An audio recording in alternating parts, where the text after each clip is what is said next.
Hello, welcome to the self-learning platform by Dr. Sushma Singh. Today we start Unit 4, Early Nationalist Responses. Rammohan Roy, Bankim Chandra Chatterjee, Dayanand Saraswati, and Jyotiba Phule. Now let us start with Jyotiba Phule, a social revolutionary. Jyotirao Phule, 1827 to 90, like Dayanand, had the desire for a form of social organization that would reflect the merits and aptitudes of the individual rather than enforcing birth as the basis both for occupation and for religious status. The play Tritiya Reign Eve, the third Eve, which he published in 1855, is a powerful exposition of his ideology. The play is about the exploitation of an ignorant and superstitious peasant couple by a cunning Brahman priest and their subsequent enlightenment by a Christian missionary. Three important points stand out in this play. First, critical of Brahman domination, he made a wider point concerning the oppressive nature of Hindu religion that, in its present form, imposed an ideological hegemony on the Shudras, and by suggesting several purifying rituals. It also contributed to material impoverishment of the untouchables. Secondly, by underlining the role of a Christian missionary who rescued the couple from the clutches of the greedy Brahmin, Phule seemed to have explored the possibility of conversion as probably the only practical device to get rid of the exploitative Hindu religion. Although in the play, Phule did not talk about the conversion per se, he, by supporting the conversion of Pandita Ramabai, a Chitraparvan Brahman scholar, defending the argument in its support. To him, Christianity was not only an escape from Brahminical oppression but also a religion offering salvation. Thirdly, underlying this story, there remained another major ideological point concerning the importance of education in sustaining the Brahminical hegemony in Hindu society. He was persuaded to believe that access to education and particularly the literacy in English conferred vital social resources on the Brahmins as a social group. As a result, the Brahmins continued to dominate the contemporary social, political, and administrative domains. By acquiring the new skills in the changed circumstances of the British rule, the Brahmins therefore sustained their influence by reducing their role in with the requirement of the day. In other words, by being English literate, the Brahmin energized as a most useful social group that the British government could ill afford to ignore given their obvious role in running the administration. What historical role did Phule play?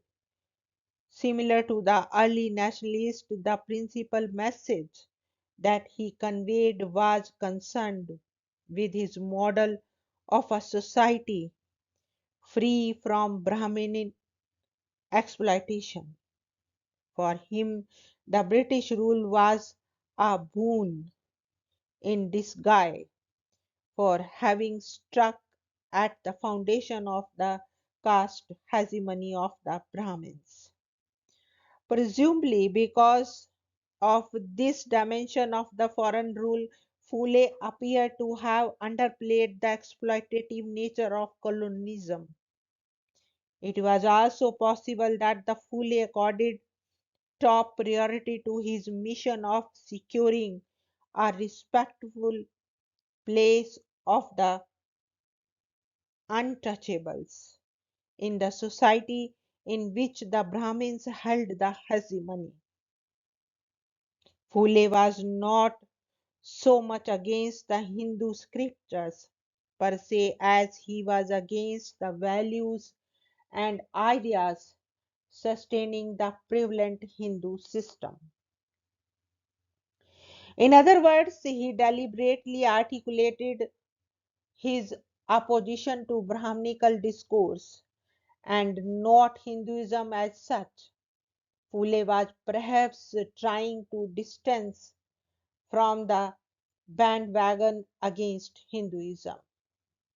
In his view, Hinduism is rooted in Shrutis or Vedas, and the Smritis and Brahmins distorted them to rationalize their hegemony. Similarly, the interpretation that Varna system, the division of society into four different clusters, was God given and hence unaccessible was derived from the selfish desire of Brahmins to perpetuate their domination on the rest of the society. So, not only did he reject the Hindu system and its theoretical literature altogether, but also argued rather persuasively against the dichotomous nature of the Hindu society, nurturing Brahminic hegemony over the Shudras.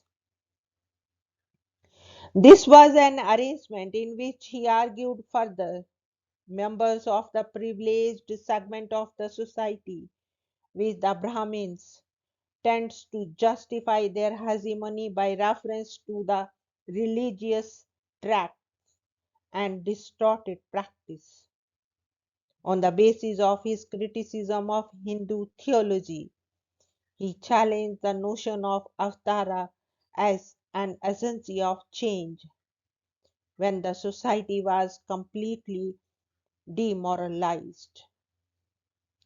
In the Hindu conceptualization of avatara, Fule found another design quoted in the religiously justified distorted version of good and bad to avoid friction in Hindu society. Drawn on his mission to create an equitable order, striking at the roots of the dichotomous Hindu society, he never reconciled himself to the Brahminical gods and beliefs sustaining them. In other words, by challenging the Brahminical exposition of Hinduism from the Shudra perspective, Fule successfully articulated an alternative discourse of history and its unfolding. For Fule, literacy and especially English education was most useful in substantially eradicating the Brahminical hegemony. Not only has literacy a powerful device in radically altering the existent social order, it also brings about the gender equality. Fule was perhaps the first nationalist to have seriously pursued the women literacy and an exclusively girls' school was established in 1842 at his behest. In this respect, he, like Ram Mohan Rai, appeared to have appreciated the British rule for having laid the material and institutional foundation of a modern equalitarian society. Though persuaded by liberalism of the Western variety, Phule was not particularly happy with the British response to people's needs and demands. Like the other early nationalists, there was no doubt that what prompted Phule to endorse foreign rule was its role in creating a completely new social political system, undermining the prevalent hegemony of the Brahmins over the Shudras. The other distinctive dimension in Phule's response is that he stands out among the early nationalists for having implemented his ideas as far as possible into practice. The Society of the Seekers of Truth that came into being in 1873 was founded with this objective in mind. Not only was the Samaj involved in girls' formal education, withdrew remarriage, and campaign against prohibition, it also led to vigorous debates on the nature of Hindu society and the scriptures, especially Vedas, on which it was based. So, Phule was a forerunner of Gandhi in the sense that most of the major socio-political issues that Mahatma raised was broached by him in a context when the British rule did not appear to be as oppressive as it later became. By consistently arguing against the orthodox Hinduism, denying a majority of their legitimate dues, he provided a powerful social critique of the prevalent Brahminical practices and values, justified in the name of religion and religious text. Now we want to wind up this lecture. Thank you so much for your attention.